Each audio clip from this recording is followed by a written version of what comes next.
जी, मैं ये कह रही थी कि किडनी को कैसे दुरुस्त रखना है, अच्छा रखना है, सेहतमंद रखना है, पॉलिसिस्टिक किडनी से कैसे बचना है, इसके अलावा बीपी शुगर की परेशानी को कैसे योगाभ्यास के जरिए अपने करीब भी नहीं आने देना है, उसके बारे में आपने बताया। लेकिन किडनी की परेशानी दूर करने में प्राणायाम कितना कारगर है और कौन कौन से प्राणायाम किडनी के लिए रामबाण है, उसका भी एक पूरा फ्लो आप बता दीजिए। ये बहुत ज़्यादा। तो देखो, 2 से 5 minute bhastrika,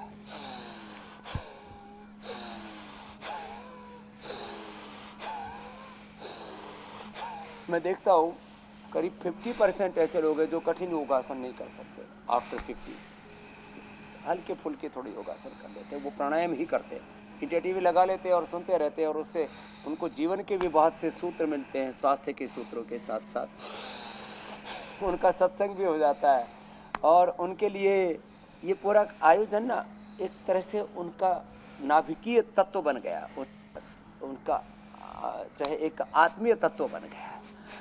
5 minute bhastrika, kapalbhati 10-15 minute, कुछ लोग पूरे सत्र के दौरान बस भस्त्रिका, कपालभाति, फिर जो कर सकते हो थोड़ा बाह्य प्राणायाम उज्जाई भी कर लेते हैं, जिनको थायराइड, गले की स्नोरिंग, सिर पैपियाँ आदि की प्रॉब्लम है वो, और फिर अनुलोम विलोम भ्रामरी उद्गीत कर लेते हैं, और बहुत कुछ पाते हैं लोग, बहुत प्रेरणाएँ पाते हैं, इंस्पिरेशन पाते हैं, मोटिवेशन पाते हैं, और एक पॉजिटिव माइंड के साथ फिर अपने दिन की शुरुआत करते हैं। तो कपालभाति 10-15 मिनट, ये तो liver, kidney, intestine, pancreas, uterus, ovary के लिए, ये piles, fissure, fistula, constipation, colitis, फिर lipid profile, liver profile, kidney profile, पूरे ब्लड की जितनी भी गंदगियाँ उनको दूर करने के लिए, टॉक्सिन्स, ऑक्सीडेंट्स को निकालने के लिए, पूरे शरीर में कहीं पर भी कोई गांठ है, ओबिसिटी है, कुछ भी है, कपालभाति विसर्जन के लिए। फिर अनुलोम विलोम, ये तो मूलाधार से सहस्रार तक पूरे शरीर को अच्छा बना देता है। देखो,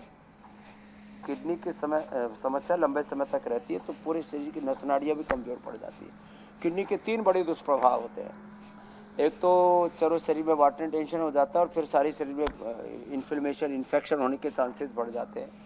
दूसरा, बीपी शुगर बढ़ने से भी किडनी की प्रॉब्लम होती है, और किडनी की प्रॉब्लम लंबे समय तक रहे तो आदमी का बीपी बढ़ने लगता है। ये एक। फिर हीमोग्लोबिन लो हो जाता है, मैंने ज़्यादातर पेशेंट्स में देखा। इसलिए हीमोग्लोबिन ना हो, अनार, गाजर, चुकंदर, व्हीट ग्रास, एलोवेरा, इन 5 चीज़ों का जूस पिए। और शुगर है तो गाजर, चुकंदर खा ही ले, चुकंदर में थोड़ी ज़्यादा शुगर होती है तो इसलिए केवल गाजर ही ले ले। शुगर का जूस है तो गाजर पूरा फाइबर के साथ ले। पहले लोगों ने कहा अब ये सॉफ्ट ड्रिंक, कोल्ड ड्रिंक, ये सब ड्रिंक्स के नाम पर जो जहर पी रहे, दारू पी रहे, वाइन पी रहे, सब बंद करो। फिर लोगों ने कहा जूस पियो। अब सब वापस सारे वैज्ञानिक दुनिया के कार्य, फ्रेश फ्रूट लो, गाजर खाओ जिनको शुगर है, बाकी जूस भी पी लो, लेकिन उसमें फाइबर निकल जाता है।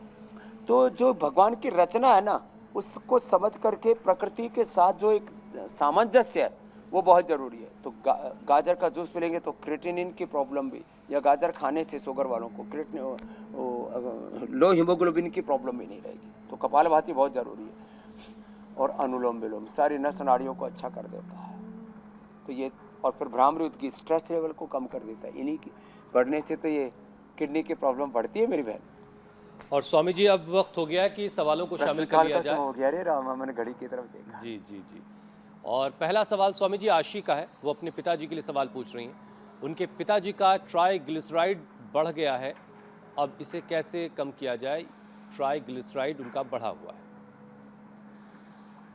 ट्राइग्लिसराइड तो मेरे भाई हुसैन जी, आशीष जी से लेकर के किसी का भी बढ़ा हो, उसके मैं 5 बिल्कुल सटीक उपाय बता देता। सुबह उठ करके गोधन अर्घ पिए, एकदम ट्राइग्लिसराइड कंट्रोल। लौकी का जूस पी ले, एकदम ट्राइग्लिसराइड। लहसुन का प्रयोग कर ले, अर्जुन की छाल या दालचीनी इसी का काढ़ा पी ले, और रेडीमेड चाहिए तो लिपिडोम ले ले। और ख़ास बात मैंने देखी, जिनका भी ये ट्राइग्लिसराइड कोलेस्ट्रॉल बढ़ जाता है, मैं उनका थोड़े दिन घी तेल बंद कर देता हूँ। सलाद, बॉइल्ड वेजिटेबल और फ्रूट्स, बस यही खाएं। 7 दिन के अंदर मैंने जिनका 2-2 हज़ार, एक तो अपने गुजरात मुंबई से भाई आए हुए थे, मुस्लिम भाई, आपने देखा उनका 4000 ट्राइग्लिसराइड था, तो ये तो इसके ऊपर तो हमारी मास्टरी है। एक सप्ताह में ही सब कुछ नॉर्मल, बस खान पान तो चेंज करना पड़ेगा। देखो ये बहुत ज़रूरी है। उपवास कर रहे हो या रोज़ा कर रहे हो तो बहुत अच्छी बात है, नहीं तो भाई अपने जान बचाने के लिए 7 दिन कर लो, 9 दिन कर लो, और ज़्यादा दिक्कत है तो 1 महीने रोज़े रख लो ठीक से। और रोज़े के समय भी फिर अन्न और नमक मीठा ये सब बाकी गड़बड़ घोटाला नहीं करना, एकदम सात्विक आहार लेना। आशिका तो उत्तर दे दिया, और कुछ पूछ लो। ट्राइग्लिसराइड पूरा रुचिका का सवाल ले लेते हैं स्वामी जी। कोलेस्ट्रॉल भी खत्म हो जाए। 3 साल के बेटे के लिए पूछ रही हैं। 3 साल के बेटे को हर हफ्ते बुखार आ रहा है। स्वामी जी क्या उपाय करें कि ये जो परेशानी रुचिका के 3 साल के बेटे को हो रही है बुखार की, जो हर हफ्ते आ जाता है, वो दूर हो जाए?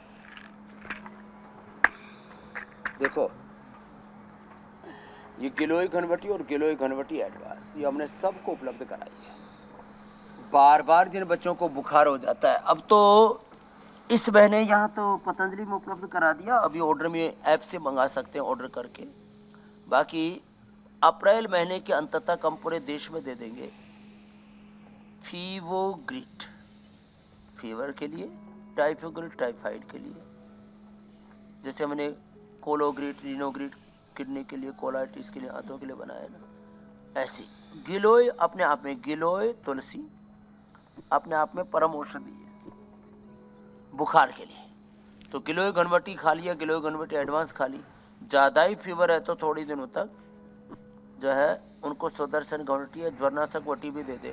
तो जिन कारणों से बार बार ये बुखार होता है, 2 चीज़ों मेन है इसमें, एक लिवर फंक्शन और दूसरी लो इम्यूनिटी। जी स्वामी। जिनको लो इम्यूनिटी रहती है वो इम्यूनोग्रिट, और लिवर फंक्शन गड़बड़ रहते हैं तो लिवोग्रिट ले लें। इसी से ही जीर्ण ज्वर, पुराना बुखार, क्रोनिक फीवर दूर हो जाता है। एक बहन का तो बॉडी में इतना इन्फ्लेमेशन बढ़ गया था, उसने मेरे से एक दिन सुना कि गोधन अर्क पियो। बोले स्वामी जी मैंने तो रात को ही पी लिया, मैं सुबह सुबह बोलता हूँ, बोले रात को ही पी लिया, उस दिन के बाद आज तक दोबारा बुखार नहीं आया। पूरी बॉडी की इन्फ्लेमेशन को, इन्फेक्शंस को, टॉक्सिन्स को बाहर निकाल देते हैं गोधन अर्क। अगला प्रश्न आप ले लीजिए। स्वामी जी अगला सवाल महिमा का है। उनकी बेटी की उम्र 12 साल है और उसको पलकों में डैंड्रफ की दिक्कत हो रही है, उसके लिए कोई उपाय बता दीजिए।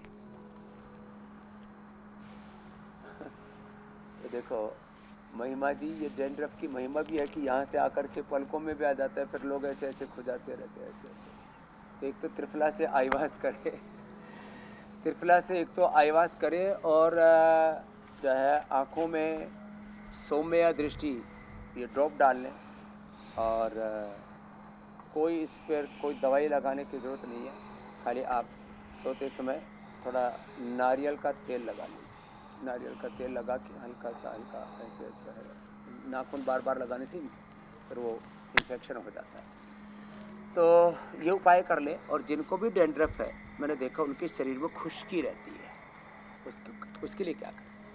तो वर्जिन कोकोनट ऑयल जो है ना, ये हमने पूरे आंवला एलोवेरा के लिए तो जनरल हेल्थ के लिए वर्जिन कोकोनट ऑयल, जिनको सिर में या आंखों की पलकों में, जैसे महिमा ने कहा, ऐसे जिनको डैंड्रफ रहता है, शरीर की नस नाड़ियाँ और हड्डियाँ अंदर से कमज़ोर पड़ जाती है, बोले भाई इसके तो हाड़ घिस गए, इसके तो मांसपेशियाँ अंदर से कमज़ोर पड़ गई, तो 1 से 2 चम्मच खाली पेट मक्खन, गाय का घी अथवा ये वर्जिन कोकोनट ऑयल, लगभग तीनों का एक ही जैसा रेट है, भाव पैसे समान ही रूप से देने पड़ते हैं, लेकिन तीनों इसके लिए परम औषधि है। ज़िंदगी भर कभी भी डैंड्रफ नहीं होगा, हड्डियाँ कमज़ोर नहीं होगी, कार्टिलेज नहीं घिसेंगे, और अर्थराइटिस की प्रॉब्लम नहीं होगी, और गाय का घी खाने से तो मस्तिष्क की प्रॉब्लम भी नहीं होती। अगला प्रश्न ले लीजिए। स्वामी जी अब अगले पड़ाव की तरफ चलते हैं। योगाभ्यास, प्राणायाम, फिर सवालों के जवाब हो चुके हैं। अब किडनी को हेल्दी बनाने के लिए पाक शास्त्र में आज आपके पास क्या खास है? गाय के घी में थोड़ी सी अजवाइन, जीरा और चुटकी भर डालें। ये हींग, बंधानी हींग ना एकदम प्योर है, ज़्यादा नहीं डालें। हाँ ऐसे। और हमने खिचड़ी कुटवाई, एक तगड़ी सी हमारी बेटी है देवार्चना जी, वो लगी हुई थी खिचड़ी कूटने में। खिचड़ी कूट करके उखल मुसल में थोड़ा पानी डाल करके कूटते तो ऊपर का इसका जो छिलका उतरता है तो उससे कड़वाहट दूर हो जाती है। फिर हमने क्या किया, इसके अंदर थोड़ा कड़वाहट दूर करके, और फिर हमने रात को ही भिगो दिया इसको। रात को पानी में भिगो देने से ना फिर ये पक जाता है बहुत अच्छे से, नहीं तो बहुत बल लगाना पड़ता है इसको गलाने के लिए। बाजरा बहुत हठी होता है, तो बाजरे की खिचड़ी आपको वज्र जैसी बना देती है। जो बाजरा खाते हैं, बाजरा और कोदो जो ये मिलेट्स है ना, अब इसका ज़माना भी आ गया है और ये बहुत ज़रूरी है। और बाजरे का इस्तेमाल इसको स्वामी जी गर्मियों जिसने में खा किया लिया जा ना सकता है। बाजरे को, फिर तो हाँ, इसलिए मैंने भिगो के बोला, रात को भिगो देते हैं ना तो इसकी सारी गर्मी निकल जाती है। राजस्थान जैसा गुजरात गर्म में प्रदेश के और रहने वाले दक्षिणी लोग हरियाणा पूरे में, साल बाजरा राजस्थान में खाते हैं। 12 वही बात है। जी जी जी। हाँ, बाजरा खाते हैं और वज्र जैसे हो जाते हैं। और स्वामी रामदेव की तो हार्ड मांस पसलियाँ हैं, सारे बाजरे की बनी हुई हैं। और देखो कितना सुंदर लग रहा है देखने में भी, तो खाने में कितना अच्छा लगता होगा। ऐसे ही एक गाजर का जूस, स्वामी जी ये भी अब बहुत आपसे जरूरी हमें है। इजाज़त लेनी तो होगी। गाजर का जूस पिएंगे ना, ये गाजर का जूस तो बहुत बहुत धन्यवाद।